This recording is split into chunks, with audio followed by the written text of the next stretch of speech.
পিন্ডির হাত থেকে স্বাধীন হয়েছি নতুন করে দিল্লির বা ওয়াশিংটনের গোলাম হওয়ার জন্য না। আমেরিকার সঙ্গে বাণিজ্য চুক্তি যেটা করা হলো এবং ক্ষমতা ছাড়া নির্বাচনের 4 দিন আগে, এমনকি এমার্জেন্সি যে যাওয়ার আগে এটা করতে হবে, কিছুতেই আমেরিকার গোলামির চুক্তি আমরা স্বাক্ষর হতে দেব না এবং এটার বিরুদ্ধে প্রয়োজনে যা হয় আমরা করব। আমাদের মুক্তিযুদ্ধের সামগ্রিক প্রক্রিয়ায় যে অগণিত মানুষ শহীদ হয়েছে সেটা শুধু 30 লক্ষ মানুষ না, কেন মুক্তিযুদ্ধ খালি 9 মাসের মিলিটারি অপারেশন ছিল না, এটা ছিল প্রকৃতভাবে একটা রাজনৈতিক ধারাবাহিক আন্দোলনের একটা শীর্ষ অধ্যায়।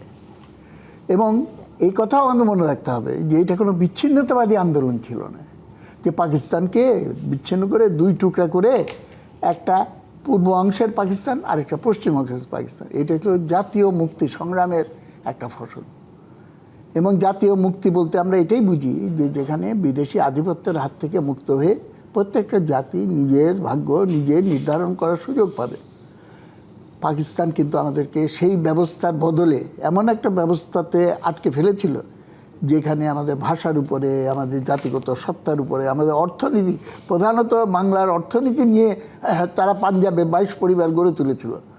এই যে সামগ্রিক অন্যায়, বেইনসাফ, তার কবর রচনা করে পাল্টা ধরনের সাম্য, সামাজিক ন্যায় বিচার, মানবিক মর্যাদার ভিত্তিতে আমরা একটা রাষ্ট্র গঠন করব, এই প্রতিশ্রুতি নিয়েই কিন্তু আমরা মুক্তিযুদ্ধে ঝাঁপিয়ে পড়েছিলাম। কিন্তু কথাটা হচ্ছে অনেকেই বলেন যে কোথায় এত বছর হয়ে গেল কিছুই তো পেলাম না, কোথায় আমাদের সেই স্বপ্ন পূরণ।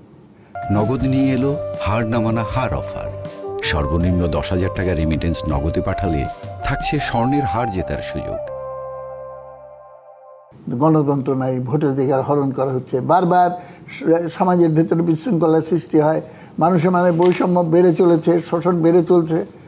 আরও ভয়ঙ্কর ব্যাপার, আমি আজকের দিনে আমার গা শিরশির করে ওঠে।